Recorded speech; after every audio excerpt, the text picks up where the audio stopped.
Thiago Dutra. During his 4th year of medical school, he launched a nationwide autism awareness project, visiting schools, parent organizations, universities, TV programs, and political events across Brazil. During the pandemic, he created educational videos to support families. He completed internships in child mental health, followed by a medical degree, postgraduate training in child and adolescent psychiatry, and a residency in pediatrics. He is currently a child neurology resident focused on autism care and medical education with an online audience of around 50,000 followers. So if we could please welcome Dr. Dutra. Hello everyone, it is a great honor to stay here representing my country. So in this international conference, I'm very happy to do it. My name is Thiago, I am a Brazilian pediatrician. I'm dedicated to improve the experience of autistic individuals into the hospital settings. Today I will share how we can better integrate the autism education into medical training and everyday hospital practice. We know that it's not so easy in the hospital experience for autistic people, so it's my area of knowledge and where I practice my medical act. So let's start with a very simple but powerful question. Are we really prepared to welcome neurodivergent families into our hospitals? Maybe no. The answer, unfortunately, is no. Regardless of our specialty, we will treat autistic patient. You can be a cardiologist, you can be a pediatrics, you can be a generalist doctor, a physician assistant. You will work with someone with autism. The question is, how prepared are we to do it right? About the medical education, there is a critical gap in our education. We expect doctors to identify early signs of autism. Yet many still say things like, each child develops in their own pace, in their own time. And this speech is very dangerous. This mindset, although well-intentioned, can delay life-changing and early interventions. In a survey that I conducted in Brazil with medical students, only 59% had any formal education about autism. This is very incredible because we will work with autism in some time of our lives. Most of this was during pediatrics and barely touched during psychiatry. How can we expect them to feel confident to work with autism without a proper training? Even more alarming and the worst, 85% said they do not feel prepared to care for autistic patients. They did not feel prepared to care with our reality. This is not just a Brazilian problem. This is a global one because every time that I talk about autism in some places, a lot of doctors say, I don't know how to work with autism.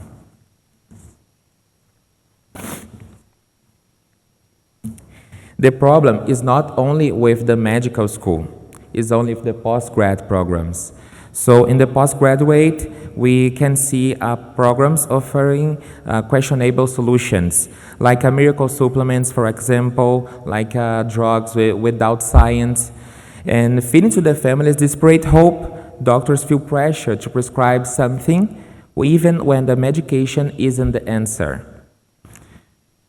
But autism, in the medical education, we have to teach them that autism is not just one thing.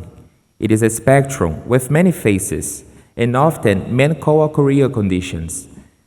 Medical education must reflect this complexity.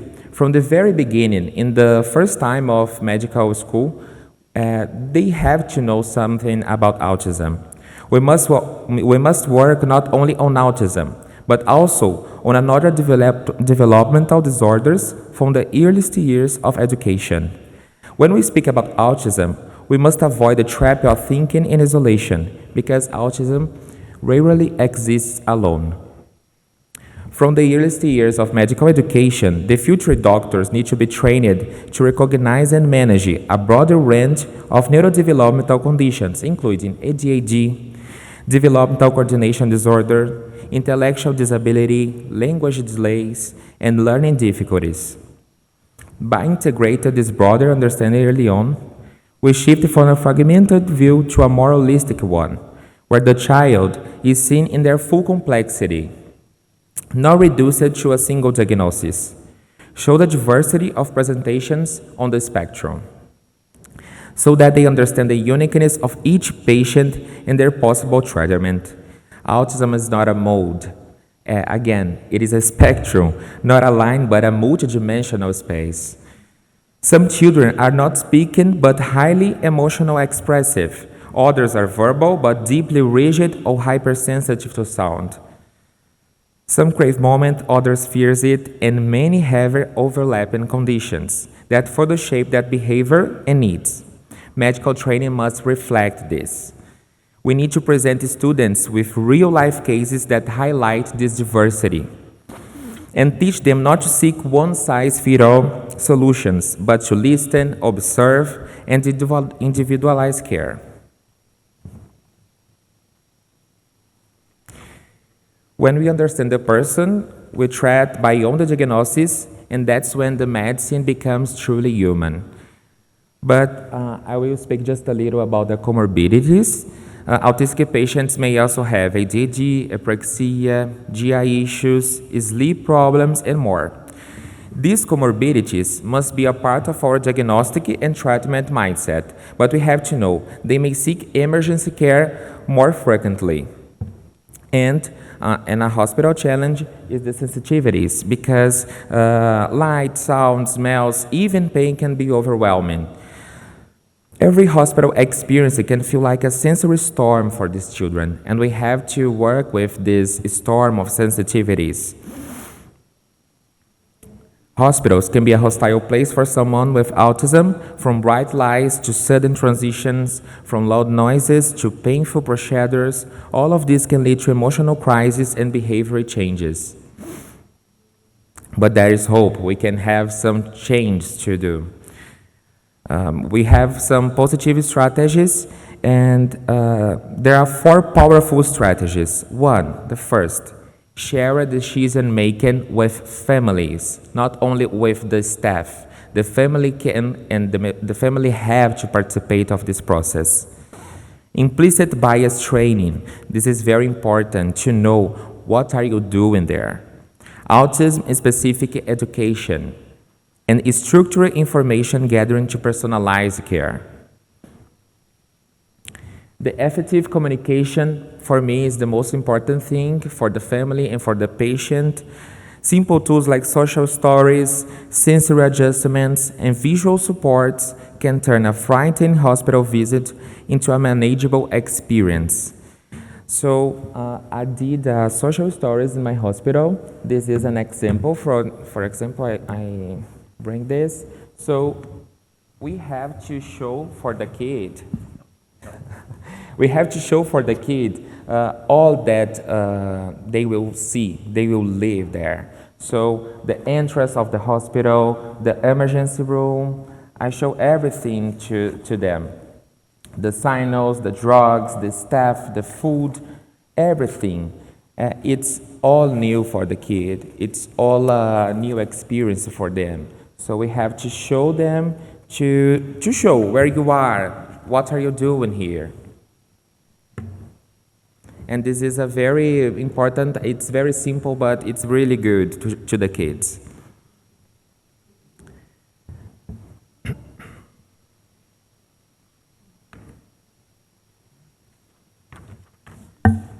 But we have challenges in the hospitals. We have challenges. We face a major challenges to learn about autism. For example, the scientific literature is scarce about the autism attention in the hospitals.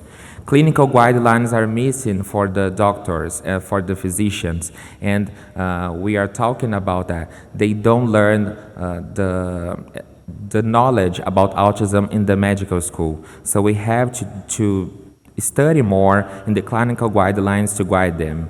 And the families, while grateful in the hospital, often feel the system is not designed with their children in mind, and this is true.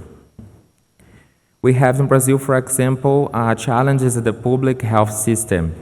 Especially in public health system like in Brazil, overcrowded hospitals and chaotic environments make it nearly impossible to create a sensory-friendly space.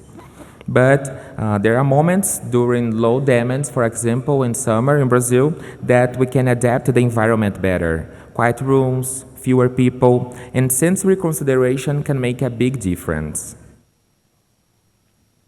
And the importance of the personalized care, when we reduce the sensory overload and personalize the experience of the individual with autism, cooperation improves, procedures are easier, the child feels safe, and that's the kind of care we should strive for.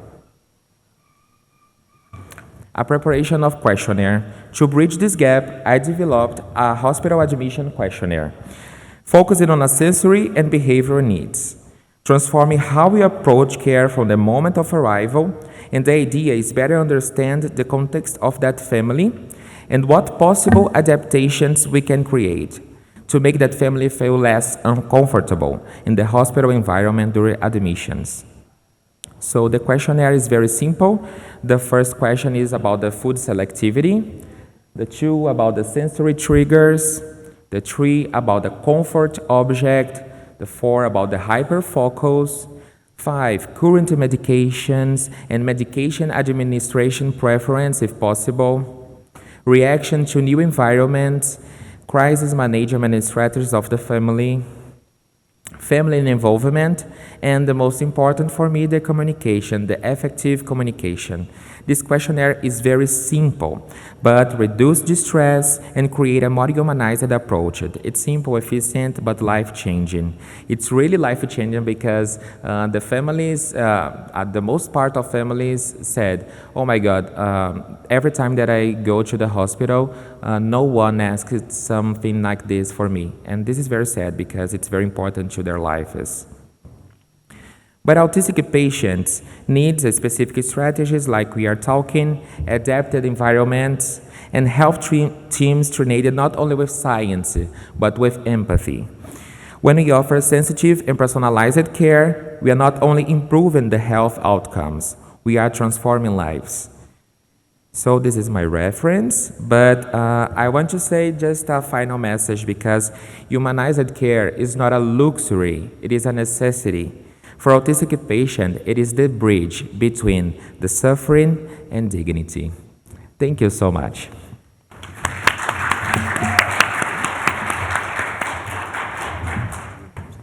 You have a certificate for your presentation today.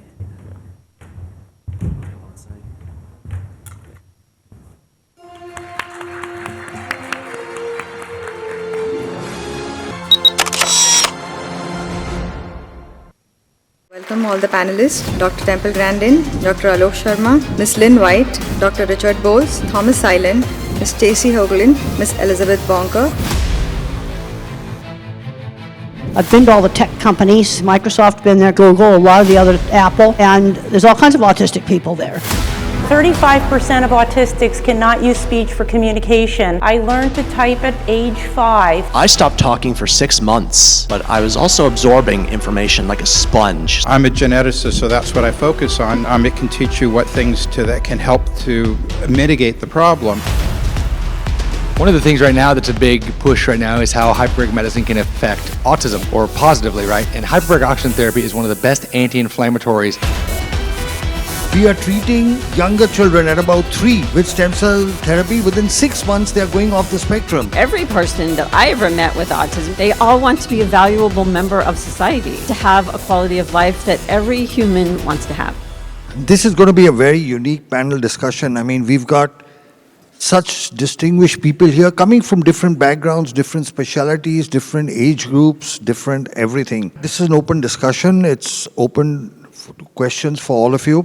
But I'd like to kickstart the discussion by asking Temple, the autism that was there in your age group, or that Bill Gates describes, and the autism that you see now, Could you share with us, what do you think, what is the difference? Well, I had definite speech delay, absolutely definite. Some of the things that have been discussed that might be possible causes didn't exist. I'm 77 years old, and then I'm thinking back to when I was a child and when I was young, people that would have been called Asperger's, where there's no speech delay. A lot of these grandparents that come up to me and talk to me, they're old enough that some of those other things wouldn't have caused it. And what I got to thinking about all of this, like there was some very severe stuff discussed, there's a lot of people where they're just slightly geeky. I think they've always been here. So is autism increased detection or something else? I think it's both. And I think on this real mild end, some of the people I worked with in these shops, they wouldn't have had speech delay, but they would have been taking shop classes. And I think all the screen time has made a lot of stuff worse. But then you get into remains nonverbal. That's very severe. Regression at age 13. Then you have the kids that regress at age 3. Some of those kids, are those different? That needs to all be looked at really carefully. It was interesting in the genetics talk, it said genetics, but then in some trigger. But there were plenty of people from my generation that would have been the Asperger type, where there's, and I know that's not used anymore, no speech delay. My father was probably one of them. He also had allergies, and then we both have eczema and skin rashes. I have Meniere's disease that I managed to get into remission. That's autoimmune. I think we need to separate it out, might say the Asperger type from much more severe, where there's a lot of other things wrong with them. And now I do know in my generation there's always been kids that were just labeled mentally retarded. Yeah, now those have always been around too. But I think we need to be looking into all of these things. And I'm recommending let's limit the screen time. I was very happy to see a little 3-year-old glued to the window of the plane last night. We were coming in when it was dark and all the lights were on. Not glued to a phone. A lot less screen time, a lot going back to some 1950s, just teaching some basic social skills.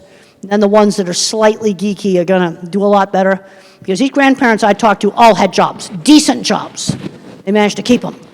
But where it helped was with relationships, getting a diagnosis. And it probably would have helped my father. I'm almost positive he was on the spectrum. No speech delay. That's maybe a very different thing than some of this much more severe stuff. And the first thing I want to do is take the data and divide it and start doing some categories, like a multivariate analysis on the data, to see how it breaks out into categories. And there's all the discussion about Kennedy. Well, we both might be right. You see, on one part of the spectrum, I think it may be just increased detection, but some of this more severe stuff, some of these other factors may be involved. If I may.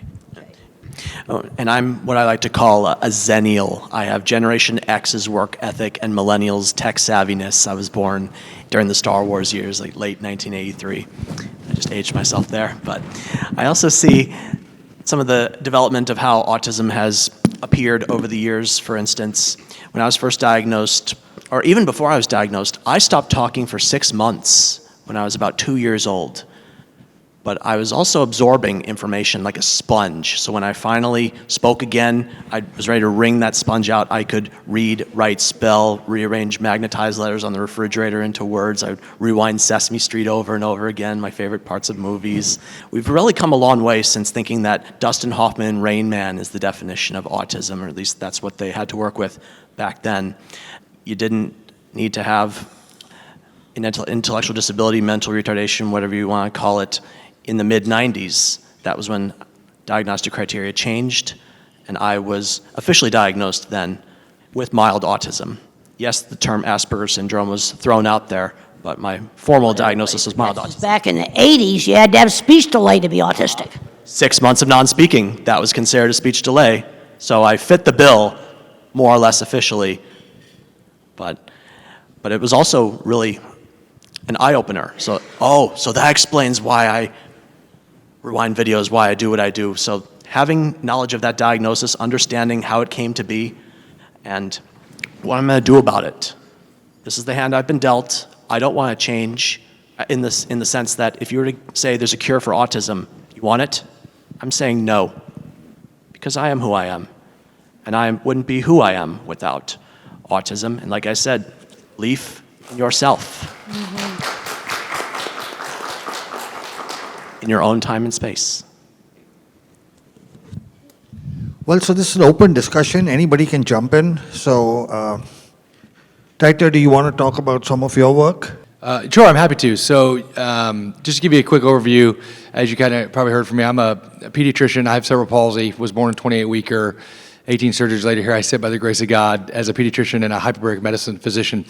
But one of the things that I do, I run a facility all across the United States and abroad doing hyperbaric medicine for special needs individuals, for both children and adults. I've treated all indications for hyperbaric oxygen therapy, the 17 that are approved in the US, and over 65 internationally. One of the things right now that's a big push right now is how hyperbaric medicine can affect autism, or positively, right? And hyperbaric oxygen therapy is one of the best anti-inflammatories out there available, better than prednisones, better than anything else like that. The big key, before I go into a little bit more, I'll take 2 minutes, it's important to note that correct type of hyperbaric chamber is necessary, right? As the president of the American College of Hyperbaric Medicine and a key opinion leader in that space, it's making sure that we don't have a lot of these soft shells and the misunderstanding of how to use hyperbaric medicine safely and effectively. But the bottom line is it does work, because you're mobilizing stem cells through nitric oxide pathways, and you're able to see, when you use hyperbaric oxygen therapy, it addresses... Are you saying the soft shells don't work? I'm saying that a lot of them aren't as effective. Yes, ma'am. I think that there's a safety effort there. They're not covered by the FDA. People don't have the right training. They work in terms of some depth, but I think that there's a larger breadth there that has to be, make sure you're doing it effectively and correctly, right? So we see this a lot. But you'll see a lot of anti-inflammatory processes and stem cell mobilization, where you have actually an 8 to 12 times increase of your stem cells, and that's why these kids are improving. And when you combine them with some of Dr. Alok and other stem cell programs, you can see dramatic improvements. And so we're seeing the same kind of testimonies that you are showing in your presentation, Dr. Alok, new speech, ability to pick up new language. It's incredible results. Is your work published? Do you have scientific papers showing the results? There's well over 250 published papers, both in India and across the United States. There's actually, apart from that, there are over, just in autism, there's over 200 published papers in terms of showing the anti-inflammatory effects and how hyperbaric medicine can mitigate and improve autism and its effects. Richard, would you like to jump in?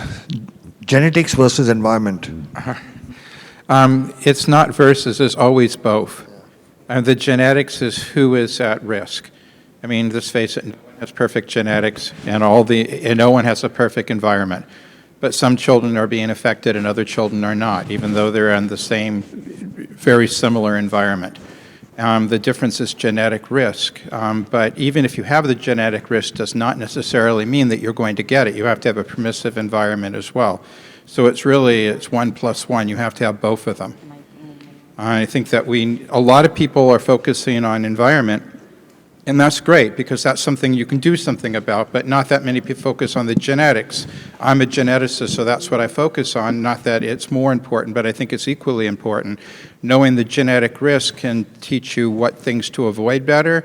It can teach you what things that can help to mitigate the problem. Knowing the environmental risk can do the same thing. So I think they're equally important.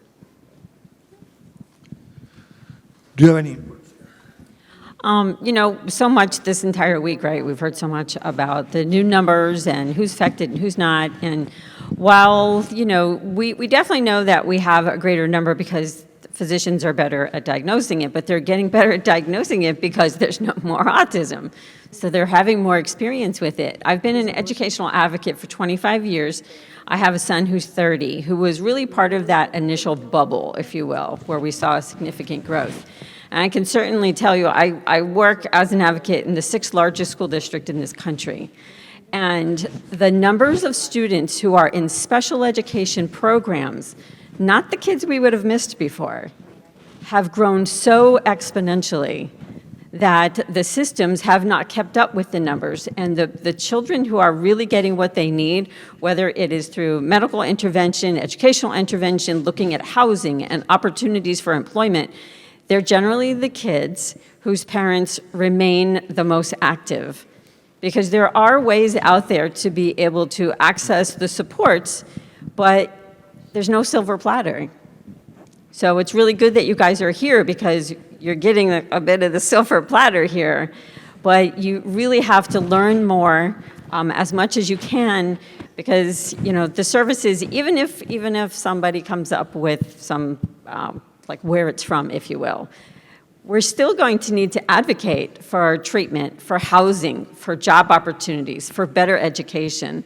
So the needs to advocate is not going to decrease. If anything, it could actually increase.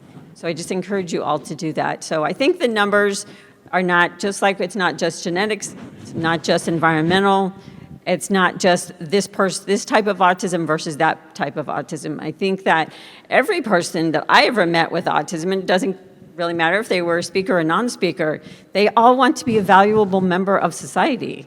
Have a job if that's what they choose, or to volunteer, but to have a quality of life that every human wants to have. Lynn, do you want to? I agree with everything you said, and I think one of the things that we have to do is, if we do start getting to the bottom of some of this, so to speak, is we cannot forget those who really still need us. There are way too many out there that are not getting what they need, and what I'm the most concerned about is if they come up tomorrow and say, these are the 3 things, so we're going to turn the numbers back around. Our children are here. These children are here. We have parents here who have come up to us and said, my child is 4 years old, help. Okay? We can't forget them. They're here. And I think everything she said is right. I don't work in the school system, she does, but I will tell you what I do know from on the homeschooling side, because I've been a long-term homeschooling activist, is there are a lot of parents who homeschool their children because they're frantic. It's not because they're, I'm going to be a homeschool parent. It's, I don't know what else to do. And until we accept that we have to do more, I'm all about finding the solutions, but that's above my pay grade. I'm just trying to help the people that need the help. And in that vein, I failed finishing an Ironman twice before I succeeded the 3rd time. And for those of you that don't know what an Ironman is, it's 2.4 miles of swimming, 112 miles of biking, and 26.2 miles of running, all in under 17 hours. And I thought I could do it in Texas, but humidity, heat, headwinds, hills, they took me down like Superman to kryptonite. I attempted it again in Des Moines, Iowa. Got the same or similar conditions. Also, I didn't have the right equipment. I realized I really had to invest not just in money like a new watch and better bike, but also putting in the time. And I too do not use functioning labels. I feel when you call someone low functioning, you discount or dismiss their strengths and capabilities. When you call someone high functioning, you discount or dismiss their needs or struggles. So in my book, functioning labels, whether you put them on yourself or you put them on others, that's the F word. Don't use it. Temple, I'm asking you. Yeah. Okay. Hypothetically, let's say RKF Jr. approached you to give advice on what the government needs to do. One, to maybe reduce the incidence of autism, and second, how to manage. What advice would you give the government? Well, I think we're going to have to go all local because basically they're running out of money. Okay. I've just looked at I went to several sources. I checked out our national budget. Over half of it supports seniors right now. Okay. Over half of our national budget. Research money in my field, and labs have been closing in a 50-year trend line. Okay. And we're going to have to start doing a lot more local stuff. We need to tap into these retirees with the early intervention that we're not getting. We're 2-year wait lists, totally terrible. And I was happy to find some people I talked to at lunch where they're doing some of this with retirees. Some of these people are 20 years younger than me. They need to be working with these 3-year-olds. That's what we're going to need to do. Tap into retirees to teach an art class, teach a music class, teach a whole lot of different things. You know, I read an article the other day that cruises in golf are not all what they're cracked up to be. That was in one of the papers. We're going to have to get into the local sources. Also, over the years, I've changed my terminology. I have old publications that say high and low functioning. I can't change that. Okay. But my new publications, I'll call them nonverbal or non-speaking. Remain nonverbal, don't speak. Got rid of high and low functioning. Some of the older stuff, some of the activists got after me. Now, sometimes I think they can go overboard on all this jargon and things like this. Exactly, yeah. Because I just like to figure out really practical things. Okay, like the really nice lady right here was telling me, I like to give you an example of the kind of problem solving that I like to do. And when she was alone, she feels really scared because she's helpless. And I said, well, let's find a way for you to call somebody on a phone. Well, it has to be auditory. So we're going to just teach Siri that is one person, is another person, and then you just call on the speakerphone. You don't have to buy expensive stuff. I think that could be done with existing equipment. That's a simple thing to do. Okay, different buttons on the wheelchair that won't work. Okay, well then we don't use that. There's so many simple things. I remember one time watching a wonderful video a guy presented. It showed a kid somewhere in Africa, got one of those Blade Runner legs, got a pair of them. And he was just so happy out there stomping in the mud puddles. And something like that makes a lot more sense than a fancy electronic leg that's going to just break. Okay. It's also something they could probably make in local shops. You see, this is where a visual thinker sees solutions to problems. You see, that idea for that phone thing, it's a car phone. You say, now call so-and-so. Well, we just got to make those little abrupt sounds. Why am I picking out those sounds? Because I don't want it accidentally going off all the time. It has to be something that you do very deliberately that'll make it call somebody. I just think that stuff up. I mean, that's what visual thinkers do. I heard a solution to a problem. I also saw car phone in a car, too. The activists got all over some parent group that's called Profound Autism. And these are the people who need 24/7 care. You know where I've seen some of the best 24/7 care for really severe? Some faith-based groups. I've actually seen some very, very good programs. Benjamin's Hopes in Michigan, Brookwood in Texas. It's all private money. So some of the best programming I've seen for, I don't know what you want to call them, but these are the people that need 24/7 care. And they grow up into adults and the parents can't take care of them for the rest of their lives. That's just examples of some things I've seen that really worked well. We need more of that kind of stuff. So we'll touch on an important but sensitive topic. Tom spoke about his impending getting married, and you have chosen to live life by yourself. Between the two of you to discuss, because very often people on the spectrum who are older, they approach doctor and say, should we get a child married? What would be your advice? Oh, there's been some very successful marriages. And the wife runs the business. No, seriously. There's been some very successful marriages. I know 2 computer programmers that got together. That's been very successful. They're both on the spectrum. And you know what they did for their engagement dinner? You got to go to a white table restaurant. You got to have candles because you got to set the stage for a super romantic discussion on computer data storage systems because they are the most interesting thing in the world. And 2 chemists got together. Oh, okay. Yep. There's been, some of these you intend to have nonverbal autistic kids. Yeah, there's a place for getting married. I had one parent come to me and said, my son's doing great. He got married, bought a house, going just great. And if my book helped somebody to do that, I think that's really a good thing. No, they should get to do all the things that regular people do.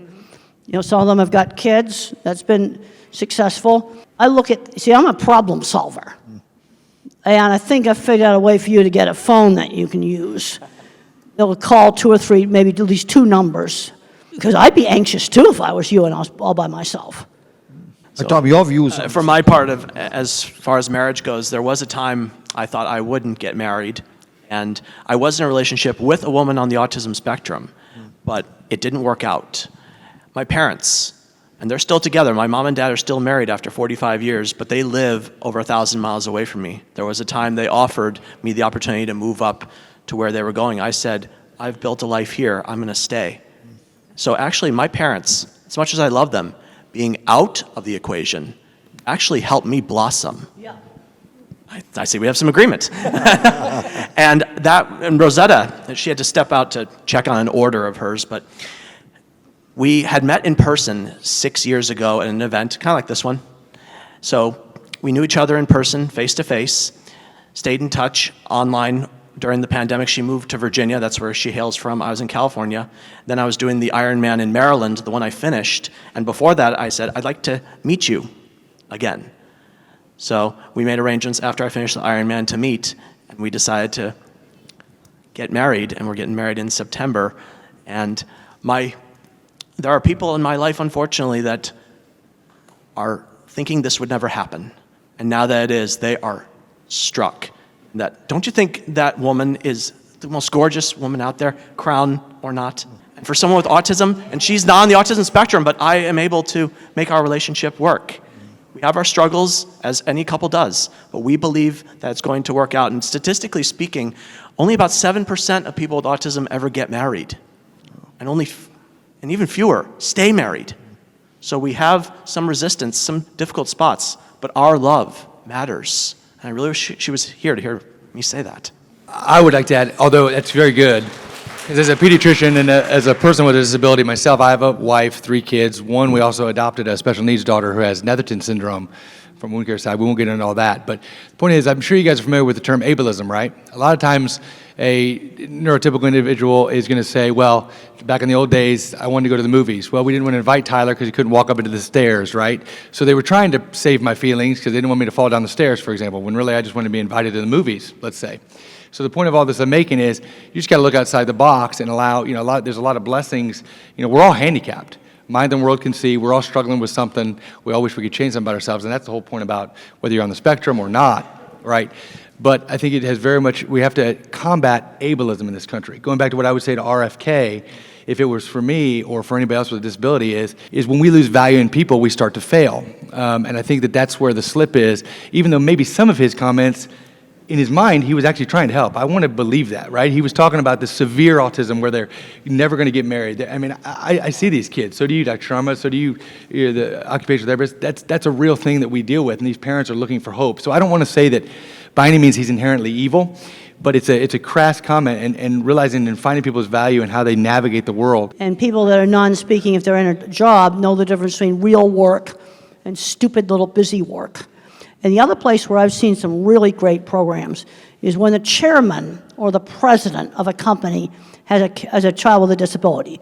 I've forgotten the name of the man that did the warehouses at the Walgreens pharmacy, the distribution warehouses. He changed the computer so you didn't have to read, and the crews with the intellectual disabilities did better than the so-called regular people working in these warehouses. You see where the top does it. I went and I visited a plant in Mexico that actually had a very good program. There was a guy there that had, he said we had a boardroom meeting, and he said, well, I have Asperger's, and I now support my family. I support my sick grandmother. He was very proud of that. They put boxes together. Well, they had a marble stair in their corporate office. 3 people carried the wheelchair upstairs. It sort of was just the attitude of doing it in the middle of Mexico. Again, an owner of a company that has a child with a severe disability makes stuff like this happen.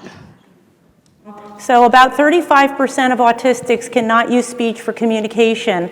These non-speakers can learn to type. I learned to type at age 5. It's never too late to teach a non-speaker to type. With typing, we can be educated and live productive lives. Please read to your children. They understand what you are saying. You are teaching them to read. There are now thousands of typers around the world graduating from college. You need to work on these body issues. Thank you to all the doctors. You cannot learn if you feel terrible.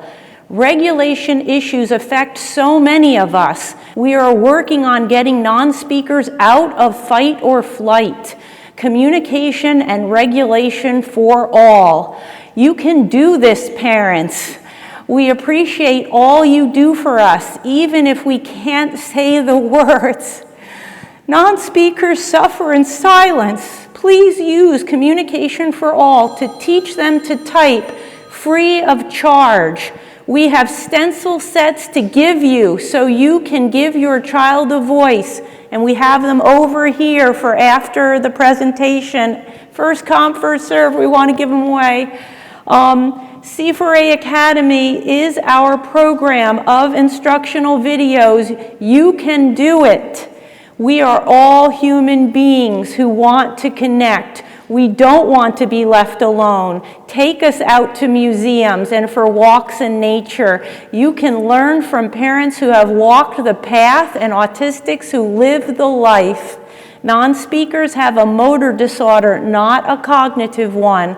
We want to have relationships of all kinds. We are just like you. Look beyond our differences. Please believe your children have gifts for the world.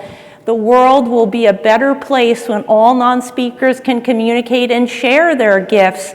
There are more than 30 million non-speakers in the world and only a few thousand typers. Please join our mission to change this.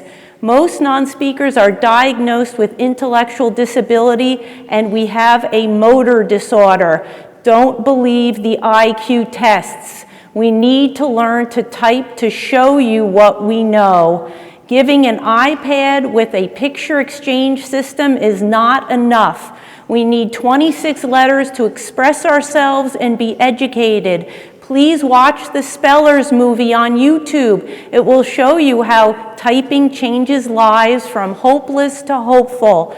Profound autism conflates non-speaking with intellectual disability wrongly. Non-speaking doesn't equal non-thinking. Teach them to type. We are all interdependent. I was extremely self-injurious and have great empathy. Please don't give up hope. The right doctor can help. A virus-triggered PANS, an autoimmune reaction. It is serious and needs expert treatment. Parents, keep pushing the medical science. You are the expert on your child. Find doctors that believe autism is a treatable condition.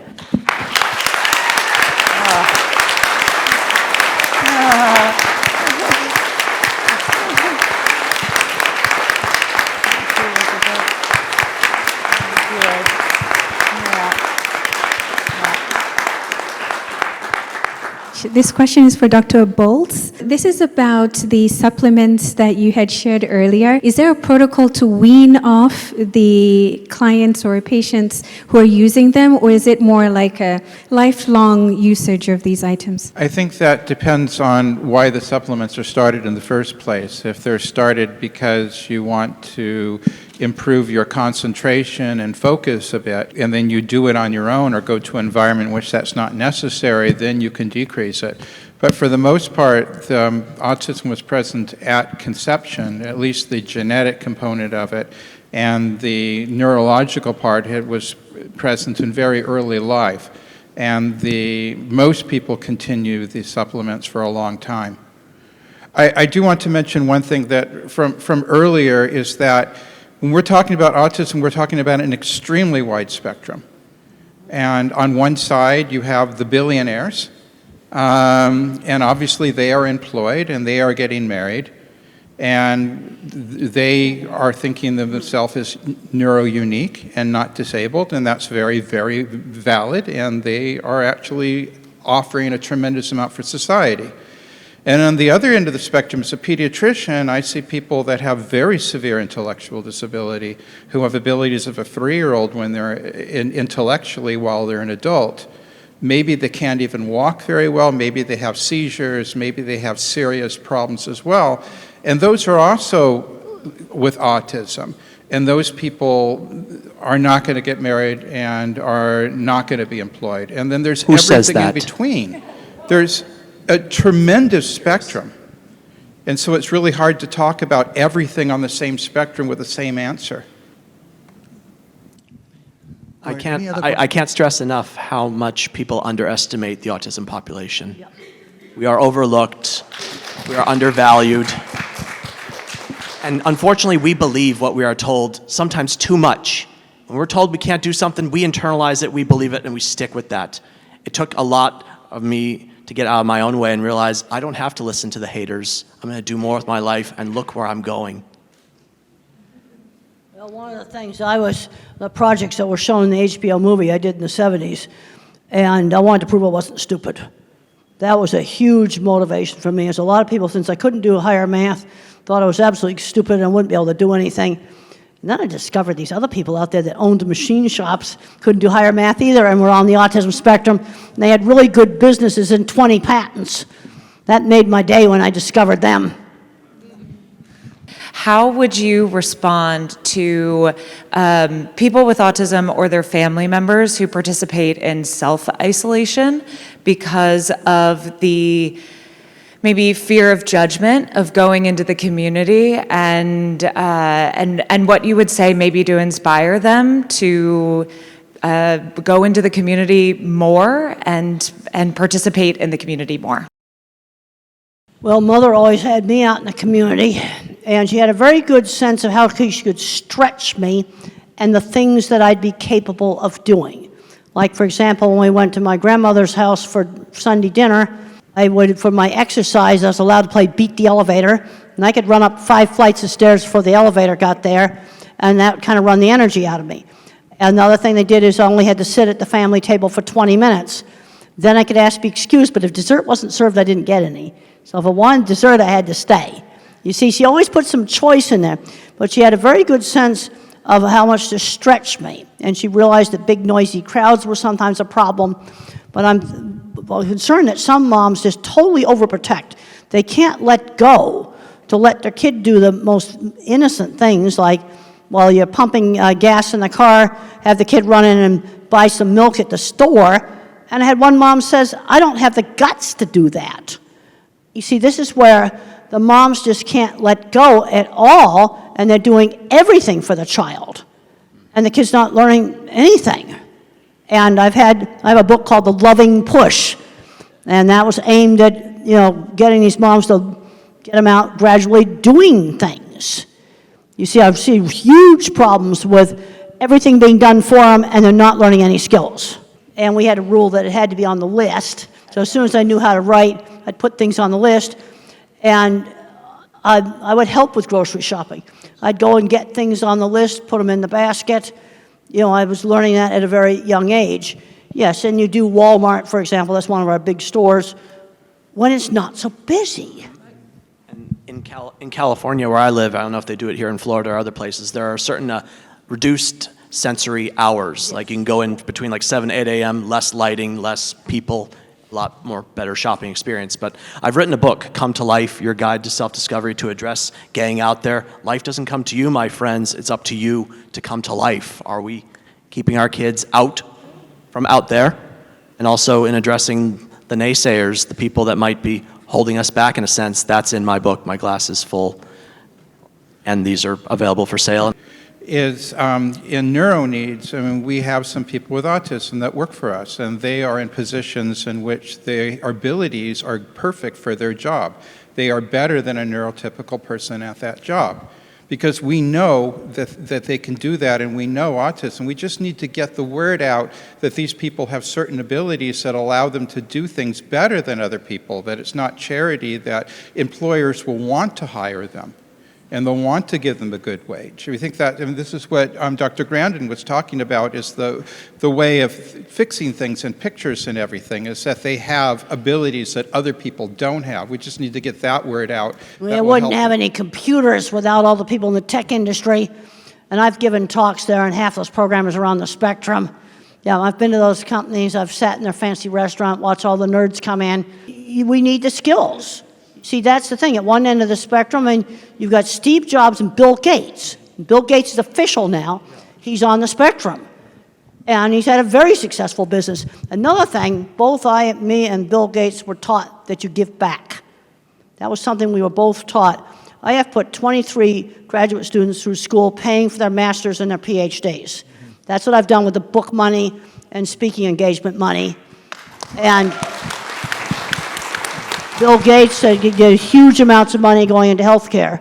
we were both brought up in an era where you give back, which it's been really eye-opening for me to read his book, because so much of how we were brought up was very, very similar. Thank you so much for all of your work that you do. And I need to emphasize that profound autism is real. Work is being done right now to put it in the DSM so that we can have a specific name for the people that will require lifetime support. And as much as, of course, we want our kids to continue to grow and to thrive and to be as independent as possible, it's very important to recognize that for some people, they are not going to be independent. And the best thing that we can do is continue to support them, have trained caregivers, because one day we're not going to be here anymore, and our kids are still going to need care. And the system is very broken for them. And it's hard. Autism is not always awesome for everyone. It's hard. And, you know, when you see kids that are beating, or adults that are beating their heads and they've lost their eyesight because they're banging their head on the wall, I mean, these are real things that they're dealing with. And so it's a big spectrum. When we adopted our kiddo that's special needs, the developmental doctor, the first thing that he told us to do was watch your movie, Dr. Grandin. And it was amazing for us, and it was very eye-opening. And the encouragement was there for him, and we are still encouraging our kiddo, but he's almost 20 years old, and he still can't use the bathroom by himself, not completely independent. He can't brush his teeth by himself, and that's a goal that he worked on the entire time that he was in school. So we have to recognize that, you know, he's not going to get married. He's not going to be able to live the same life that my other kids can live. He's not going to be able to drive a car. But any improvement that he can make towards being independent, we're going to continue to push him. I mean, he's still in therapy. He just got on a horse 2 weeks ago. We were shocked about that. We never thought he would get on the horse. We thought he's going to go and brush the hair of the horse and just be there. But no, he did. And so that improvement that he made, I mean, we're thrilled, and we're going to continue to do that. But we also have to prepare him and his brothers and sisters that, you know, he's going to need care after we're gone. So I just wanted to say that remember, and I appreciate everybody's positivity, but remember that for some people, they have kids and family members with profound autism that are going to need lifetime care. I totally agree with you. I totally agree with you. In my talks, one of the things I talk about all the time is we're going from Einstein, that somebody is going to need, you know, constant care, 24/7 care. You see, this is one of the problems. And it's such a big spectrum, all with the same word on it. And I totally agree with you. And every talk I do, I make a point of, some of the activists attack the term profound autism. And I'm not the one who's attacking it. People that have the loudest voice are putting in the input, but the people that can't speak and their caregivers, God bless them, are tired. I mean, it's all you can do to pay the bills and take care of a person, change adult diapers, emergency room visits. Nobody wants to babysit, so you can forget, like, going places. It's hard. So those people are left out of the research and the statistics. And so it's important for us as the autism community as a whole to remember that 27%. Okay, now I'm very interested in the 27%. That's profound autistics. Okay, where that figure came from. Just from my experience, I'm pretty sure that's correct. I was just at the Profound Autism Summit last week in Boston, and that was the figures that they gave, and I trust But them. I've seen parents just completely stressed out. I remember one respite program they had in Texas, and the family was so stressed out, they just put the music on in their air-conditioned car and just laid there for 4 hours. That was how stressed out they were. 4 hours of respite, and this is very different than somebody like me or somebody like Bill Gates. It's totally different thing. And then you have some that are kind of medium that may not be totally independent, but they can do a lot of life skills. It's such a big spectrum. I really believe that what we need more people that care, more people that don't have autism, that care, like teenagers and, like you said, seniors, that can help parents, that are trained, that there just needs to be more compassion in our society, and I feel like that should be a part of the message that the autism community is putting out there. Well, the other problem we got was certain advocacy, the autism community, they attacked me, they've called me ableist, they've called me bad things. You know, some of it, they just put so much venom out there, right, that you're not actually getting things done. One of the things that 25 years, you gotta remember I'm 25 years in the construction industry, and I have found that it affects how I think about things. You have to build things and solve problems and not just talk about it. You gotta do stuff, you gotta get projects done, you gotta make them work. You got to not fight everybody. You don't get jobs done doing that. It is to support children like yours that I made that comment that didn't go over well. That autism is a very large spectrum. I see kids that appear to be profound. Some of them become mild autism because of the right treatment. Sometimes we find the exact gene and they get much better. Some of them become moderate autism, but some of them stay profound, even if we find the gene. Some of them we can't help today in 2025, no matter what we do. And you're right, the community is not really supporting them to the degree that perhaps that we should. And we need to consider them as well as the others. I need to just add something. You said there's no research on profound autism. Very little, like 6%. They're like but people with no, just to profound let you know that we are actually doing intense research through brain scans. So we are doing PET-CT scans, and we are noticing that those children and adults with profound autism have a very different type of hypometabolism in the brain. So we are able to, through brain scans, separate the mild from the moderate from the severe. And we are also able to, we can also see which parts of the brain are working more and what special skill sets they could possibly have. So today, especially in the neuroimaging world, the focus is shifting from what they cannot do, the brain that is not working properly, to what they can do. And as you know, in all the talks, including what Temple spoke about and Tom spoke about, once we identify what is the thing that they are specially connected to, feel about, and then give them coaching in that, they do miracles. Now the treatments that we have, the treatment that Titler said, hyperbaric oxygen, our own treatment with stem cell therapy, we are able to help the people with profound autism as well, because the stem cells go and repair that part of the brain which is damaged. And we are seeing non-verbal, see, there's no question about the improvement. A child who's non-verbal for 8-9 years starts talking, Now there is no question about whether it worked or not, because you're non-verbal, and surprisingly, among the first things that the children say, they tell their mothers, "I love you, mommy." We've got dozens of kids where among the first things that comes out is expression of love. It was just bottled up inside, and it actually gets expressed. Yes, there is work being done. Those distinctions are happening, and it is likely that in the future, the combination of stem cells with hyperbaric oxygen and rehab will possibly help the children. I want to make a quick comment to you. Go ahead. One thing you didn't say in what you just talked about with profound autism, you voluntarily took that on, which is amazing. Not a lot of people would do what you did. Mm-hmm. Thank you for your contribution. So that's Rosetta. a lot. You're on, Rosetta. We are here because we're together, right? Because we love one another. We're talking about autism. These great people on this panel have different views, different point of views. Remember, we look at life different ways. Each person brings something great to the table. So let's respect every person on the panel, and everyone here is being respected. The thing I would like to point out is that I remember going to Tanzania, and Tom and I was talking with a lady there. She said the moment her son was born, her and her husband was told he would never be married. She would never have grandkids. Now, from my experience as being a nurse, I'm not a nurse and I'm a motivational speaker, but I was a nurse. So I know what it's like to change diapers.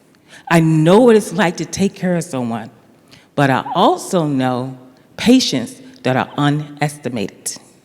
So it's very important, no matter what you're told about your child or your loved one, never set the bar so low that you keep it there, that you miss something great about your loved ones. I love you all. Thank you for your time.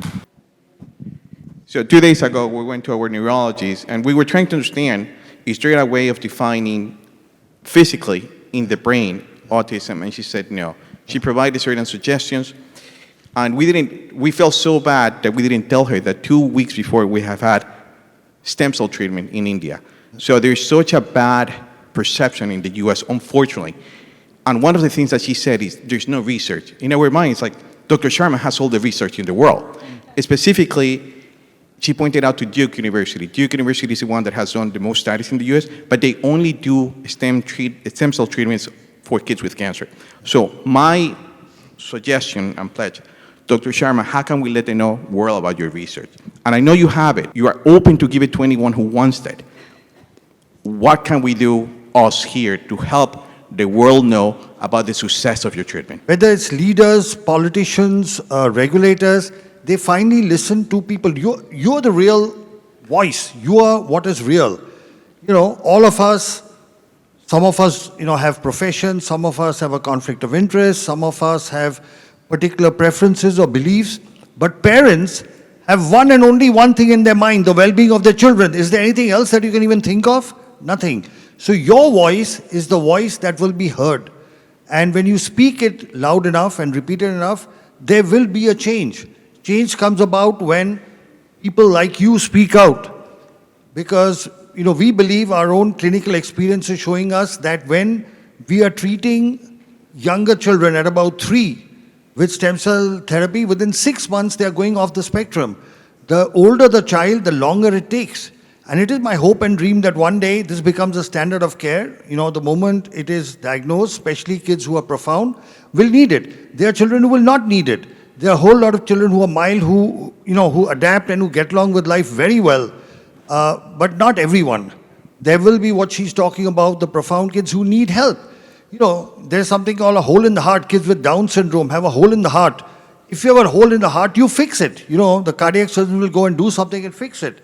So, if there is severe and profound damage, it needs to be fixed. And what we are seeing is that once you fix that, whether it's hyperbaric oxygen, whether it's whether it's the supplements that he was talking about, whether it's the stem cell I talk about, whether it's the rehab he talks about, in my lecture I said it all works together. So your voice is the voice that will be heard. Anybody else, any questions? I have one question. I'm watching with the gentleman behind me who is telling about that. Even my neurologist did not believe when we started the stem cell therapy for my son. But after 3 or 4 visits to India to the neurogen, the changes she saw in the kid, it's unbelievable. My son is the same patient for last 6 to 7 years with the same neurologist, with the therapies and everything.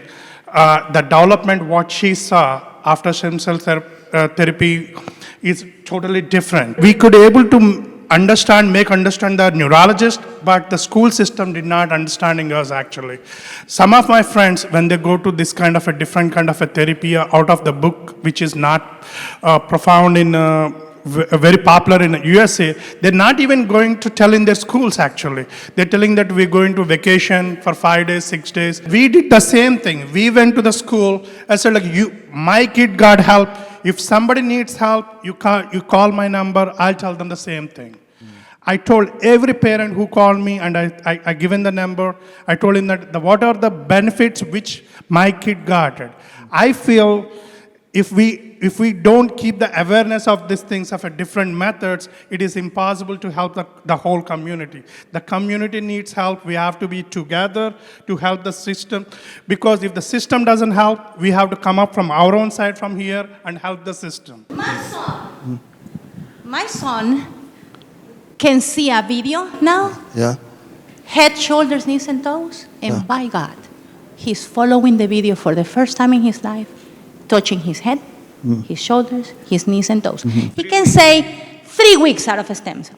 He can say 1, 2, 3, 4, 5, 6, 7, 8, 9, 10, even though he has apraxia and sometimes he closes his mouth to talk. A, B, C, D, E, F, G, and we practice that every day. It's a miracle. It's science. But there's science behind it. You tell the doctor in the U.S., and there's like, where is that coming from? We feel uncomfortable telling them because they tell us there's no research. And that's why even though we speak up, we feel outcast. Because that's the system in the U.S. today. It punishes anyone that does any research outside the United States. They don't consider that research. It's like, I haven't seen any research. Neurologist practicing over 20 years. His pediatrician who didn't believe started believing after she saw the improvements. Go back and say, this is the improvements. Your child was not talking. He's talking within 3 weeks of the stem cell therapy. There is no rocket science to it. A child not talking starts saying ABC till Z after 3 weeks. That's a positive sign. Let the world know it. Speak up for it, and then slowly things will change. You know, And we if now have the present health secretary, RK Jr. He has actually tweeted about stem cells and hyperbarics. He's actually tweeted that these are things that were intentionally suppressed. He says it openly. He says these were suppressed by the FDA. The health secretary of the United States is saying that treatments like hyperbaric stem cell and all these other nutraceuticals, he mentions nutraceuticals, were intentionally suppressed. So when you speak up, they will listen. People do listen to parents. Yes, and what I did is, I did not listen to any of the parents or anything. I keep on stressing that, yes, we are treating with the same thing, we are treating with the same thing. We will be integrating with the other therapies, yes, but we're not going to leave that. If you think it is not helping, it is your opinion, but not my opinion. I'll do the good thing what my kid needs. I'll stand up for my kid. The gentleman had a question. What does the solution look like? Can come from a place of curiosity and discovery rather than who's using language itself. Ask for more discovery about why they were guided in language that way. And maybe, just maybe, instead of just seeing a lot of trees in Kansas during the 30s Dust Bowl trying to survive, maybe we use discovery, we have curiosity with all the groups to bring ourselves into one big collective force that can leverage the impact the world is missing. Thank you. I think the one big thing, and I'm going to get this lady too, is I'm in Melbourne, for example. The grassroots you hear about, it's finding somewhere locally that believes, and that's where it starts, with tremendous experience. And Dr. Sharma and I have worked together in hyperbarics for years now, right? And I go to India consistently. So you got to find the forward-thinking physicians that collaborate, that are thought thinkers and innovators. But for those of you guys who are out there, for me, Brevard Regional Hyperbaric Center, if you guys are around here locally an hour away, come see me. Those willing and able physicians are very few. And creating some sort of inventory, some sort of Facebook page where you can access and really point out specifically these physicians. We asked our neurologists about hyperbarics. There's no research. What they should point out is the kid that died in Ohio. So they're using those small mistakes sort of to prevail these sort of veil. We need an inventory list of those physicians that are willing. And if everybody can contribute, we have one. But I think if everybody can contribute, who are those physicians that are willing to work looking at alternative medicines? TACA has a list. If you go into the Facebook group of TACA, and then you have to submit your child, because they only accept people that has kids in the spectrum, right? And they do have a file that is always updated with doctors in the United States that are like pandas, and you can find Rossignol and Dr. Fry's names there. Any other questions? Yeah, thank you very much. My name is Masi. I'm from Kenya. I'm a mother of triplet boys with autism. We have to believe that autism is treatable. So we are coming from a background noise that autism cannot be treated. So you get this diagnosis and you are in limbo, you struggle, and then somehow you find the light. So I found some light. We've been doing stem cells since my sons were 5.5. I mean, it has been a game changer. I have come from a state of constant clinical depression to just smiling. I mean, you also, my son, Ricky, even asked Dr. Temple a question, and I mean, that is, I never even knew he's at that space. So what am I saying? What I'm saying, especially to the parents, we have been fortunate to have all these professionals give us very fantastic talks and solutions, but as parents, what is our duty? I feel that our duty is to a call for action. Dr. Sharma said that everybody is speaking in their own space because you cannot be a jack of all trade. You see, that's why we have Dr. Richard is working on genetics and metabolism. We have the OT is working on sensory. We have Dr. Sharma working on stem cell and so many others. So what I have done as a research, my background, I'm a research scientist, and it has really helped me because in research, we follow protocol to the dot. If you want your experiment to work, you have to follow from A to Z. That's exactly what I've done. I've taken Dr. Sharma's protocol, followed it A to C. I've taken Dr. Temple's protocol, lived experience. She stresses so much about independence and career, and I can tell you the last 2 years, her words have really shaped the way we are doing intervention for my sons. Right now, my 3 sons can all wash themselves, clean their butts, feed themselves, go to sleep, shower, they can mop the house, they can wash their clothes, brush, and now we are doing now outside independence. That's why you see like Ricky is roving all around from hall 1, A, B, C, and asking questions even I'm not there. Right now, I don't know where he is. He told me, Mom, I want to go and swim.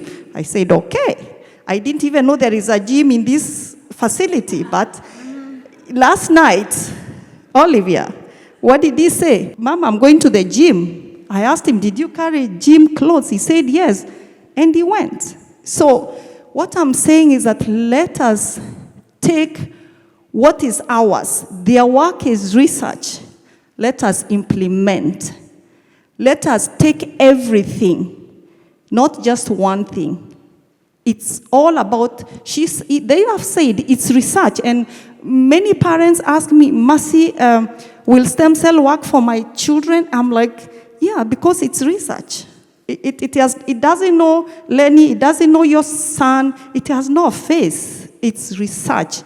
Just follow the protocol. You know that stem cell cannot work on its own. Work on the diet, metabolism, work on multidisciplinary neurorehabilitation, and definitely be patient. For us, it's been a journey of 8 years. Those who were in Sylvie's talk yesterday morning, they saw my son riding a bicycle, participating in a charity event to raise funds for a school of special needs, and he was actually riding in a crowded highway.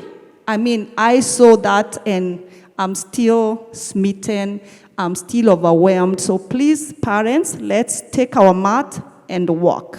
Thank you.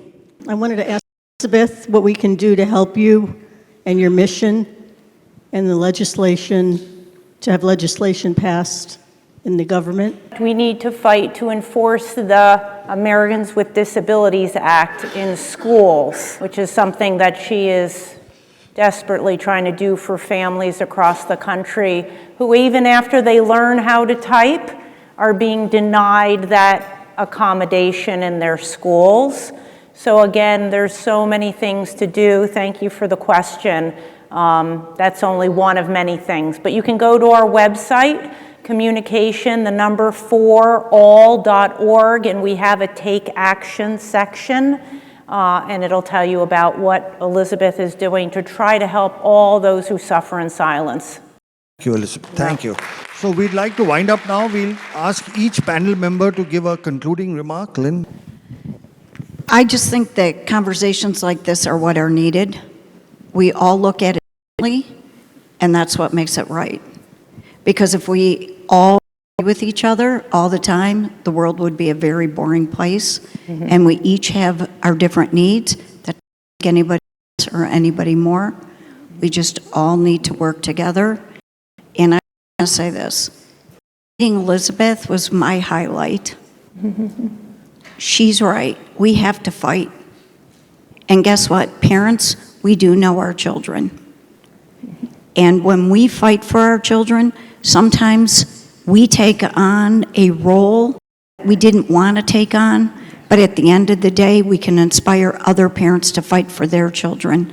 Because I've had people say to me, I don't have your personality. I'm not willing to just take somebody on. And I say, you don't have to have my personality. You just need to believe in your child. Thank you, please. Welcome to Yeah, well, I mean, I think Elizabeth kind of says it all up there. But just to go to what you guys were saying, just real quick for a minute, when my son was little, we got very quickly, as soon as he got diagnosed, we got into looking at bio treatments. And we did the gluten and casein-free diet. And when I took him back, because I don't know, I guess I had this thought in my head, because they keep wanting you to come back, like they're going to say something different. And so I took him back like the next year to that same neurologist. And he's like, wow, what are you doing? He looks pretty good. Like, what's happening? And I was like, well, I have him on this diet. And he's making all this tremendous progress. The doctor said to me, the neurologist, it was a neurologist, a pediatric neurologist. He said, shooting darts in the dark. And I said, hand me the dart.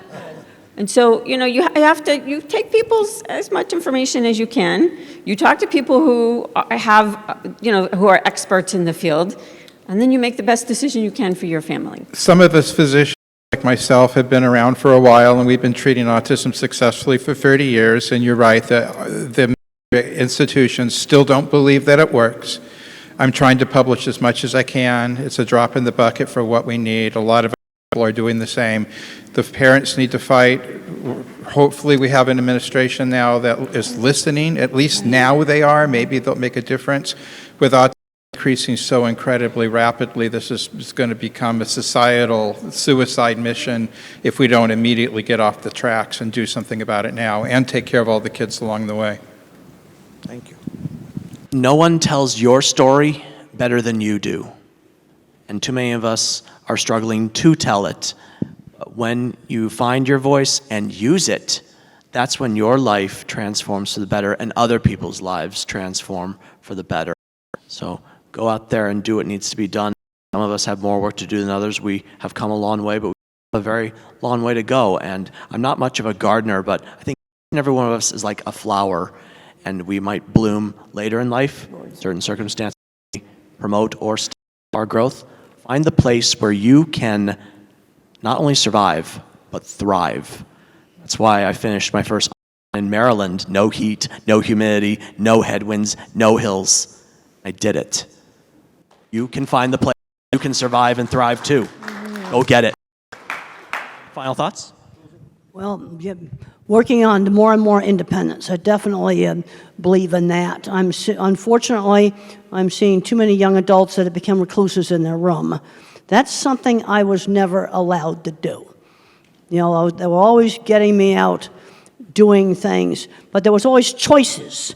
For example, when I was afraid to go to my aunt's ranch, which involved getting on an airplane and flying from New York to Arizona, there was a choice, 1 week or all summer. Not going wasn't a choice. You give some choices. It's like I talked about the kid that wouldn't put the phone in the x-ray machine. He can leave the phone at home, or put it in the dog dish, or put it in his backpack. Those are the choices. It goes to the airport, it goes in the x-ray, period. But there's some choice as to how you do it. And I've worked with so many people professionally that I know are on the autism spectrum. I've been to all the tech companies. You know, Microsoft, been there, Google, a lot of the other, Apple, and there's all kinds of autistic people there. You see, this is the problem we've got. At one end of the spectrum, you've got that, and at the other end of the spectrum, you've got, I'm going to call them the 24/7. These are the people that need constant care, and some of them have varying amounts of problems. And I think it's this population you may be more likely to find that some of these treatments work. I'm on a gluten-free diet now for heartburn. That only started last year. But we've got to go out and just see what we can do, because I'm seeing too many people of my type going nowhere. Way too many, because they're not learning life skills. And they're not learning work skills. Well, I'll echo what she said. You only handicap yourself by choice, right? That's it. We're here as a physician that's devoted my life to doing this as well. We're here, and I think you just have to find your village. You guys know that, but at least locally, if I can be an asset to you an hour away or around, let us know.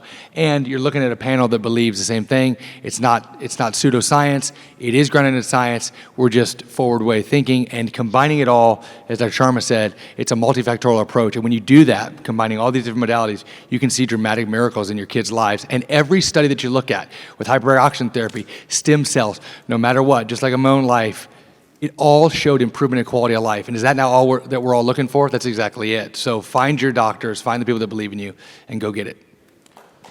So thank you. I'd like to thank all of you for being a wonderful audience. We want you to know that as parents of children on the spectrum, you, for those of us professionals here, are our inspiration, our motivation. You are the wind below our wings that keeps us doing what we are doing, because very often the work we do is in the face of stiff opposition and resistance. But what you need to know is all of us in our own way, okay, whatever aspect of medicine we practice, rehabilitation we practice, will continue to do the best that we can to ensure that all whether they are children or adults on the spectrum, are able to be the best of what they are. We are able to bring out the best potential within them. The work that we are doing with stem cells, and we've treated over 6,000 children with autism, a total of 15,000 patients, including cerebral palsy. We have over 100 publications. So the research is there.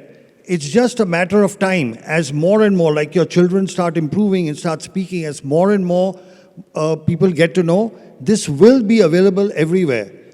The truth, real science, real treatments cannot be hidden and suppressed forever. It will come out. And it is my belief that it's a combination of comprehensive rehab, micronutrient supplementation, rehabilitation, hyperbaric oxygen, and the stem cell that we do, and all the advice that Temple has given. If you listen to Temple, I suggest you watch her movies, you watch her podcast. She gives you very simple advice. That one advice, talk slowly, results in tremendous speech improvements. That's simple advice. So sometimes it's a very simple advice. It's not something high-tech that brings about the best results. So I want to thank all the panel. Thank you for the wonderful discussion. Thank you for being here. And thank you very much. I thank Dolly, thank you for arranging everything. Lynn, thank you for being the co-host of the conference. You two guys have done a great job. Thank you.